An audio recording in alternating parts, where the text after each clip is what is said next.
It has been 3 weeks since we have seen Sarah Huckabee Sanders stand behind that podium or a spokesperson there at the White House brief the press. So a lot has happened then, especially because of what happened last week with Charlottesville. So we're eager to get some answers from the White House on that and so many other big topics. I got great voices standing by today to talk about this ahead of time and then, of course, after the fact. Crystal, just beginning with you, and let's start because I'm thinking of the president's Twitter feed today.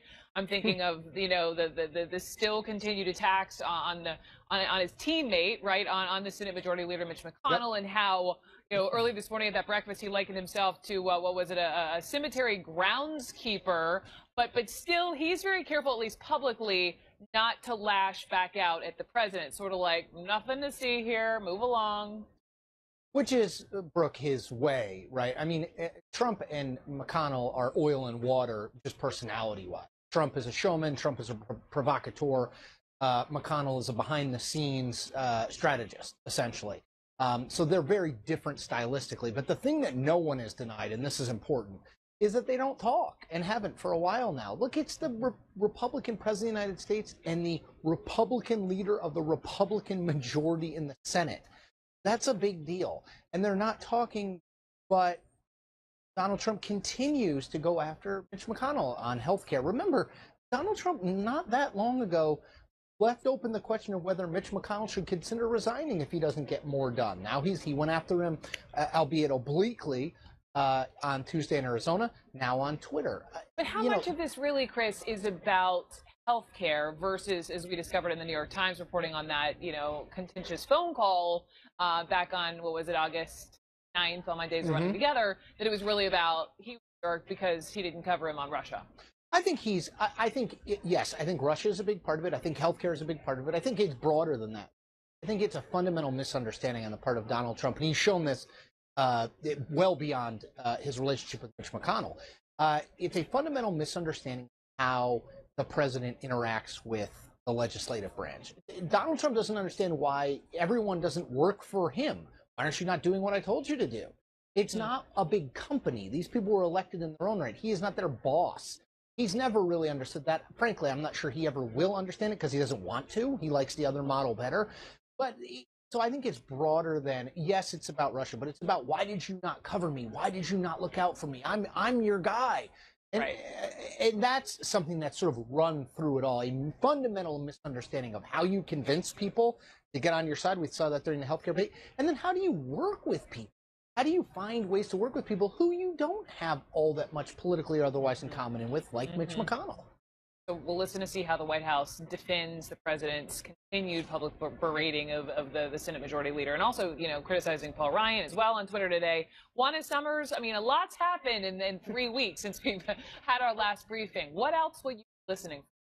I think the biggest thing I'm listening for, a lot of the country, I just got back from a trip to Missouri where I was covering Senator Claire McCaskill. A lot of people in these states that went for Trump, even people who support the president, really are curious about what his thinking is surrounding Charlottesville. Certainly a lot of us here are talking about it. Those initial comments where he said that there was wrong done on both sides. And then he said, we should denounce bigotry by name, talked about those hate groups. Then he went back to both sides, really there are there. So figuring out where the president stands on those issues, I think, is incredibly important because it's something a lot of voters are talking about, and that's coming into these debates over not just white supremacists and white nationalists, but also in these debates over whether or not these Confederate statues in states across the country should remain. And that's a debate the president has asserted himself forcefully into. So I would expect to hear Sarah Huckabee Sanders get some questions about those issues today as well. Do you expect increased clarity on that? Not holding my breath too much on that one, to be completely blunt with you. And that's not because of anything that Sarah Huckabee Sanders could say or do, but it's because the president has continued to shift his positions repeatedly. He's someone who said in that speech, this is about changing culture. These weak people, they're changing culture. They're erasing history. On the other hand, he seems to have a reverence for history in some of his speeches. So this is a function of a president who seems to go back and forth a little bit, less so than anything that any of his spokespeople or his communication shop could do to clarify for us. Okay, so Kirsten Powers, Charlottesville, Republican intra-party fighting. What else will you be listening for? Well, the Wall Street Journal story about the White House sending directions to the Pentagon about the transgender ban, which is pretty clear when the president had tweeted out about this, that the Pentagon didn't seem super excited about it. Didn't know about it. Didn't know They about didn't know about it, and they also didn't seem like they were really rushing to try to do anything about it. That they basically, their response was to sort of let things take their course, which is they have it under review right now. So, what does this mean? Does the White House expect them to just interrupt this period where they're reviewing the policy, or do they expect them to just act now on what the White House, is telling them to do? And what does it mean for current members of the military? I mean, are they just gone? Are they kicked out? We don't. Exactly. There is no No. clarity. I mean, there is no clarity, and I think, and again, it's the question is, if the military is saying, we don't think this is the right process, is the president going to defer to them, or is he going to try to tell them that they have to do this, whether they think it's good policy or not? Yeah. Caitlin, what else? Well, the debt ceiling, of course, is on the president's mind, as he tweeted today, and they haven't really laid out what they want in exchange for raising the debt ceiling, what that package would kind of look like. Also, we've seen that the president is upset about the coverage of his 3 different iterations this week, from the speech about Afghanistan to the rally to the next speech. He says it's not whiplash, veterans. he's versatile. Right, exactly. That's what his argument. I'm curious to see how the White House portrays this. This is an element of the presidency that certainly frustrates Republicans because they don't know which one they're dealing with at any given point. Right. And Everyone Brooke, stand. Yeah, go ahead. Go ahead, I was Chris. going to say, I'll make a prediction that I'm certain will come true. Because All this right, is hit a me. consistency. They will attack the media. I mean, Breaking news. If there is a consistent thread through Yeah. Donald Trump's campaign and through this White House, it is the media is biased. They don't report on us correctly. You guys screw everything up. He said the right thing in Charlottesville. You said he didn't. It's this attempt to muddy the waters, knowing that their base, when thrown the red meat of the media as the big bad wolf, will sort of accept it without questioning. Okay. Well, we can stand by for that, but let's hope for some substance and for some clarity as well. Everyone stand by. Again, we haven't had a White House briefing. Listen, the president's been on a working vacation, but he's back. We're going to get this briefing momentarily. Stay with me.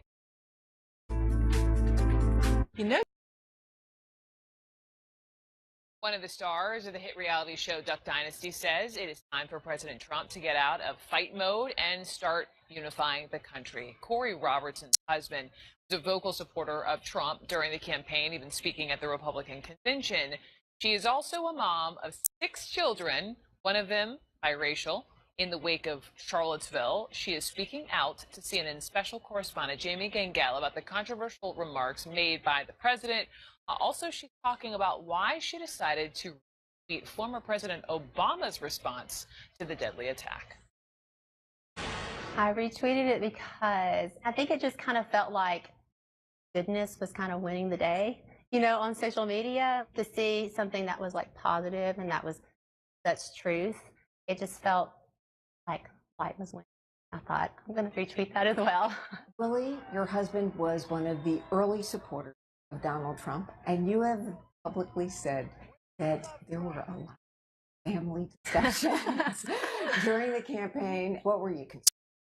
It was a stressful time. I think our whole country felt that, and there's probably a lot of husbands and wives, arguing around the dinner table, and we certainly had plenty. And Willie was outspoken about Trump from the beginning, and I was not. In the end, can I ask you, did you vote for Donald Trump? You can ask me that. I will say I did not make that decision until the day of the election. I really, really struggled with it. It was a very hard decision for me, and in the end, I did. I chose to mainly because of the Hillary Clinton's views on abortion. So I think that, in the end, a lot of people made the choice because they felt like the other wasn't the right candidate, rather than that we had a really great choice. You didn't think Donald Trump was a really great choice? No. Because? Because I don't think he's leading our country to a place of unity. I think he's in fight mode, and he still is in fight mode. And I'm like, no, you won. You won the election, so you need to get out of fight mode and let's get into peace and unifying people. Talk to me about Charlottesville. When you watched it, how did you react? Get emotional about it because it was so sad for me to see that that amount of hate being spewed out by people, and it was like, you know, you see these people, and these are just men that look like your neighbors, standing up there and just spewing this amount of hate for other people because of their skin color or their nationality or any of that, and it's so counter to Jesus's teachings and the way we're supposed to be, and So then President Trump comes out, and it's not hard to say the right thing, but he doesn't do it. What does that say about Donald Trump that right. he seems to be so reluctant? Yeah, I don't know. You know, it was shocking and scary, the fact that it didn't feel like he was willing to call them out. You don't think there's a moral equivalency between the two sides? No, absolutely not. And I think that, you know, yes, I tried to kind of give him the benefit of the doubt on like what he meant to say, but then when he came back and started, there were good people on both sides and all that, that's when it got even more shocking to me, because I was like, I don't know how you can say there are good people that are marching with torches and, you know, shouting Nazi slogans, wearing Hitler shirts, you know, spewing all amount of hate. So if there's a good person that showed up there, they would leave whenever they saw what was happening. You know? So that floored me, and I don't really understand that. I really can't defend him in any way on that. So fans of Duck Dynasty know that you have 6 children, and 3 of them are adopted, and one of them is biracial, Yes. part African American, Willie Jr., and that Rebecca is from Taiwan. How do you say to them, we voted for this guy? Well, I will say this. If we had thought for 1 second that Donald Trump was racist in any way, we wouldn't have never voted for him. So I will say that we did not believe that he was at all. And I'm not saying that Donald Trump is racist at this point, but the words he is using is somehow identifying with that group. And somehow they are thinking that he is accepting them. They think that he is, you know, speaking on their behalf in some way. If you could send a message to Donald Trump right now, what would it be about the way he's handled this? You know, say you were wrong and stop fighting. You know, I just feel like it's exhausting. Like, what are you trying to prove at this point? Let's just like come together and be a leader that unifies, that brings people together. And that's, I think, what we need right now. Would you vote for him again? Well, I think we'll just wait and see if that that becomes an issue. I don't know if I can answer that right now. Wow, Corey, speaking of art, thank you so much for sitting down with her. And so, I mean, to hear, she obviously was so emotional. Talking about Charlottesville, we've had this whole debate on TV and beyond about Confederate statues. Right. So she believes they should come down. It's the first time she's spoken out. She said to me, it's important to remember our history so that we don't repeat it, but we don't need to revere it. She thinks they absolutely should come down. There is no place in that family for Confederate flags. She is never like that. Some people think because Willie wears that flag, that's an American flag. It's not the Confederate flag. She feels very strongly about it. It's over. Thank you very much. Thank you. We'll look for more of your interviews, Okay. CNN.com. Jamie Gangel, appreciate it. Thank you. Appreciate it. It was a worldwide obsession. A little Cuban boy caught in a bitter international custody battle during a time of open hostility between the U.S. and the Castro government. Eventually, Elian Gonzalez would be returned to Cuba, and this Pulitzer Prize-winning photograph, everyone remembers this, caught the moment armed federal agents grabbed Elian from the arms of a family in Florida and sent him back to his father. And now 17 years later, there was a new CNN documentary. It airs tonight. CNN's Patrick Ottman talks with a now 23-year-old Elian Gonzalez. What do you think your life would have been like if you had stayed in the United States?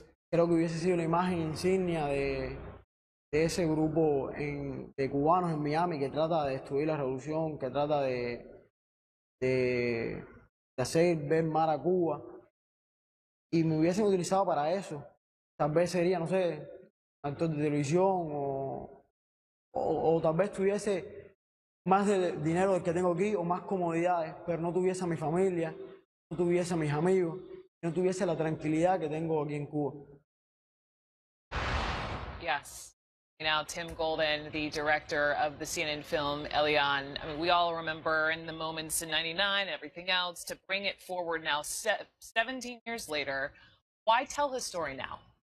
Well, I think it was an extraordinary story that so many people remember, and younger people probably don't, but it was... It gripped the nation. It really did. It did. And then you had the 2000 election campaign and the Florida recount and 9/11, and it just went away. Nobody had ever gone back and taken it apart or revisited it in a substantive way, and we felt like it was just a defining moment in the story of Cuba and the United States, and in the Cuban story, the fight between Castro and the Cuban Americans here. How do you tell it? Obviously, showing the fight, showing the perspective from both sides. Well, push-pull. Yeah, I think we had the view from the beginning that you had to tell the story with a respect and a sense of the humanity of people on both sides, or you couldn't tell the story fully. You wouldn't be able to understand how strong the passions were on both sides. You know, for both Cubans in Cuba and for Cuban Americans, Elian was an incredible symbol, they thought, of everything that they had experienced. The suffering on the Cuban American side of this little boy who goes off into the sea with his mother. Yep. And on the Castro side, you know, the terrible lengths to which the Cuban Americans would go to try to get back at him. What's he doing now? Elian has graduated from university. He's graduated from the military academy. He's a little bit like Prince Harry. He's sort of he's kind of a dignitary in waiting. I think he's going to commit himself to working on behalf of the revolution in the next phase, whatever that may bring. Does he want to come back or see the relatives, see the family? I think he very much does. Yeah. I think he feels connected. You know, you have to imagine he's lived this extraordinary experience since returning to Cuba at the age of 6 through the memories of all the people who have surrounded him. So I think he's obviously a celebrity there, but he's deeply curious about his family here, and he's really had no contact with the family that had him in Miami. Incredibly, you wonder what he remembers of that time at 6. I'm sure it's all on the doc. Tim, thank you so much. Let me just remind all of you, Elian airs tonight here on CNN, 10 o'clock Eastern Time. Do not miss it. I'm Brooke Baldwin. Thank you for being with me. The Lead with Jake Tapper starts now. Thanks, Brooke. But why would the U.S. government have to shut down if Mexico's paying for the ball? The Lead starts right now. President Trump with a fresh Twitter thrashing of the people he needs most in Washington. Could an internal Republican civil war force the federal government to close up shop? It just keeps getting stronger. Hurricane Harvey closing in on land with enough rain to make Noah shudder. Plus, crashes at sea and non-combat casualties, a deadly and alarming trend appearing this summer in our armed forces. Our 14 years of 2 wars wearing down our military. Good afternoon, everyone. Welcome to The Lead. I'm Jake Tapper. We're going to begin with the politics lead, fresh off his multiple calls for unity and healing yesterday, saying we are one people with one home and one great flag, and it's time to heal the wounds that have divided this nation. President Trump this morning retweeted this image of himself eclipsing President Obama. He attacked congressional Republicans and Democrats. He referred to the Fourth Estate as fake news, and he began the process of banning transgender Americans from serving in the military. CNN's Sarah Murray starts us off today from the White House. President Trump taking to Twitter to get several things off his chest today. First, going after Paul Ryan and Mitch McConnell for not attaching controversial debt ceiling legislation to a popular VA bill which just passed for easy approval. They didn't do it, so now we have a big deal with Dems holding them up, as usual, on debt ceiling approval. Could have been so easy, now a mess. Congress has until the end of September to raise the debt ceiling or potentially cause the U.S. to default on its debt. But CNN has learned it was the House Republican Freedom Caucus that scuttled attempts to tie that legislation together, not GOP leadership. White House Press Secretary Sarah Huckabee Sanders says she's confident Congress will raise the debt limit in time. It's our job to inform Congress of the debt ceiling, and it's their job to raise it. And Congress and the previous administration have obligated trillions in spending, and we need to make sure we pay our debts. The president also upping the ante in his own ongoing feud with McConnell for failing to pass the Obamacare repeal legislation last month, tweeting, "The only problem I have with McConnell is that after hearing repeal and replace for 7 years, he failed. That should never have happened." Their relationship soured after a tense phone call following the healthcare vote. But Trump also complained that the majority leader wasn't doing enough to protect the president in the various Russia investigations. For his part, McConnell is still refusing to publicly address the feud, saying the Senate is a tough place to get things done. I'm often asked, what is being the majority leader of the Senate like? Best answer I've been able to think of is it's a little bit like being a groundskeeper at a cemetery. Everybody's under you, but nobody's listening. It's unclear if the president's strategy of attacking Congress will pay off, since he needs them to push through his agenda. I have a message for Congress tonight. Your job is to represent American families, American people, American workers. Good job. And for our friends in the Senate, oh boy. He's not the first president.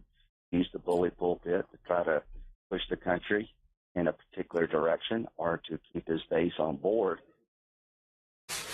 Now, none of this is going to make it easier to get the president's agenda done. There are things that Congress has to do when they get back in town, like raising the debt ceiling, like passing a budget.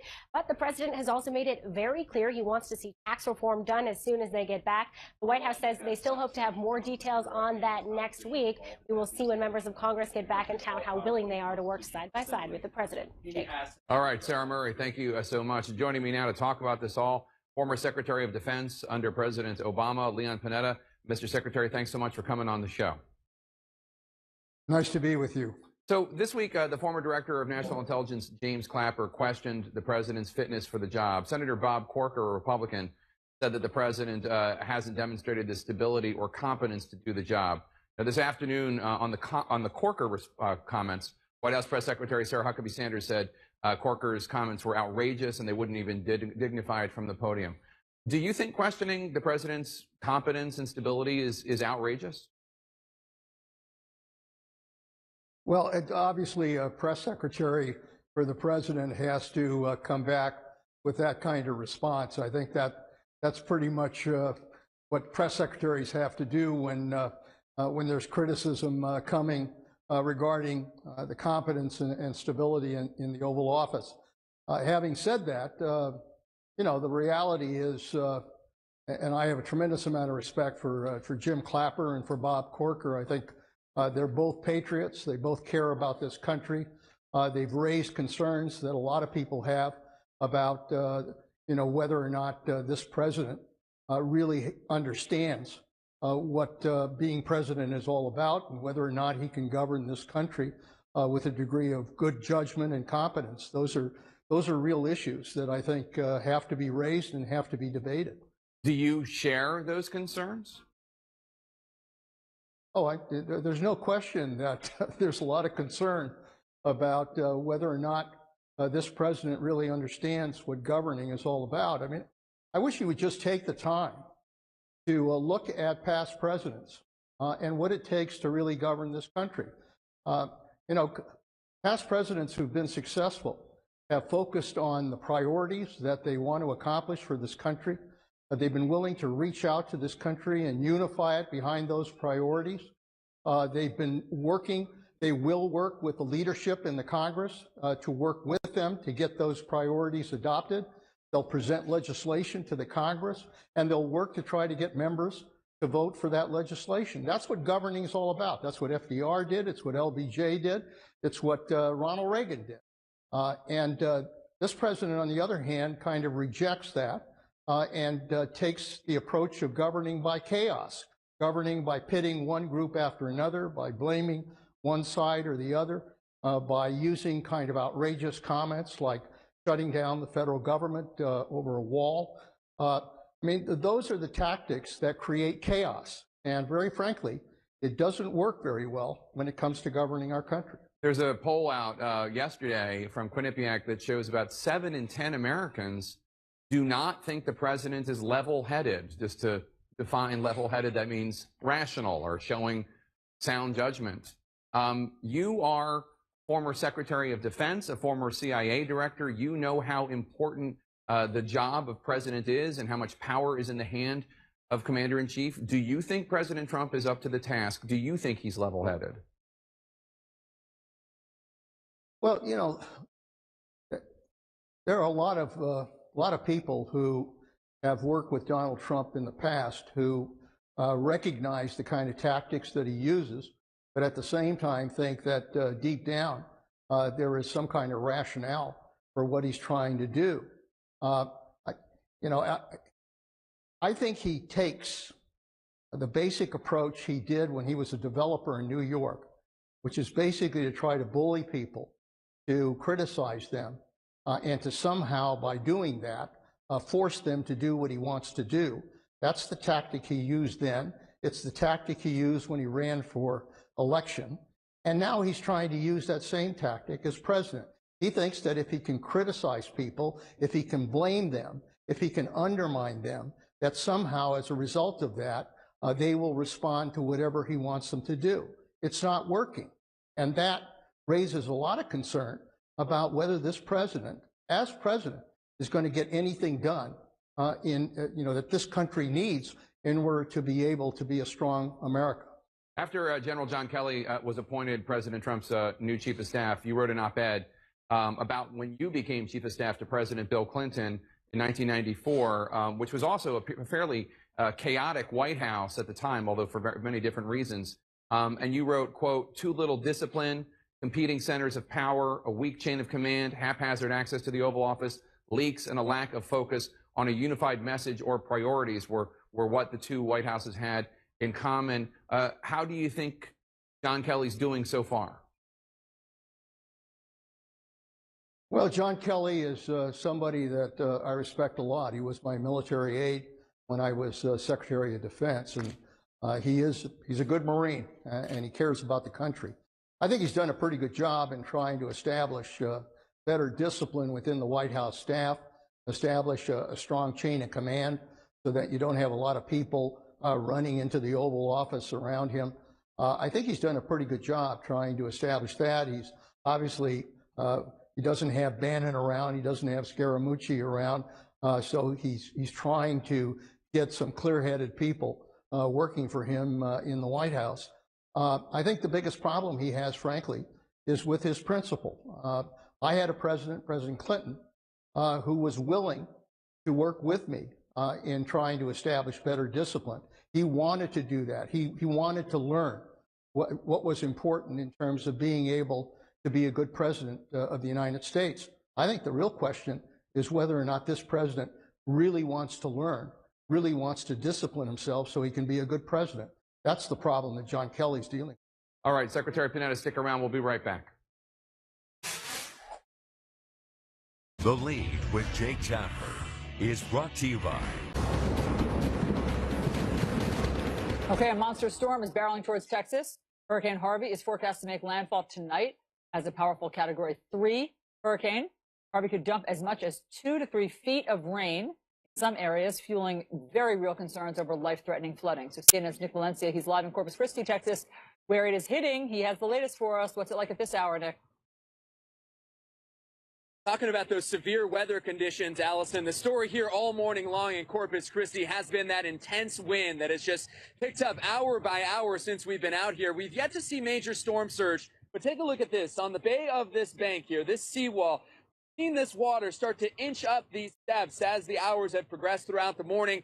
The last update from the National Hurricane Center called for perhaps between 6 and 12 feet of storm surges here, though the preparations have been underway for the last 48 hours. I want to pan over here to show some of these buildings already boarded up. When we arrived to our hotel room, it was already boarded up, bathtubs filled with water, with the anticipation that basic services, utilities will be cut off as this storm approaches towards coastal Texas.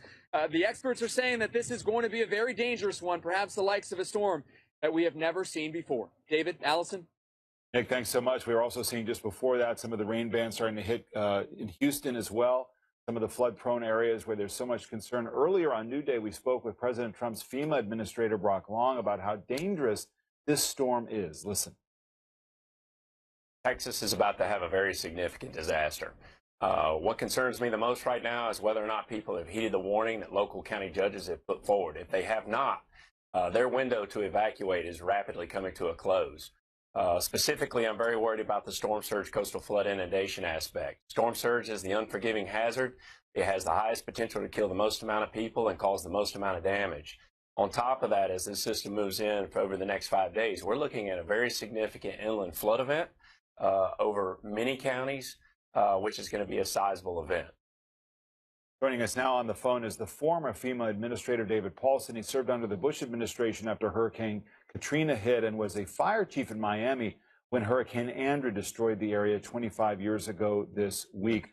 Mr. Paulson, thanks for being with us. I want to stress that last point about the inland effects of a storm that is going to stall. With our correspondents who are on the scene, you're seeing the early bands, you're seeing the weather start to deteriorate.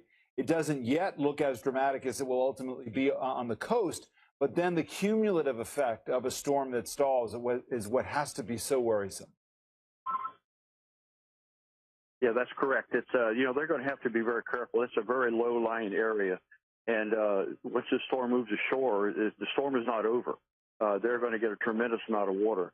The good part of it is that Texas has a great emergency management system, and they have been through this before, and they're going to make sure that people get evacuated when they need to evacuate, and make sure all the supplies are ready to move in when they have to. We did just speak to one of those folks, Chief Roca. He's the fire chief in Corpus Christi. I was so surprised, Mr. Paulson, to hear him say that there's not a mandatory evacuation there, that they had decided that that also creates chaos on some level of getting people out, getting people back in.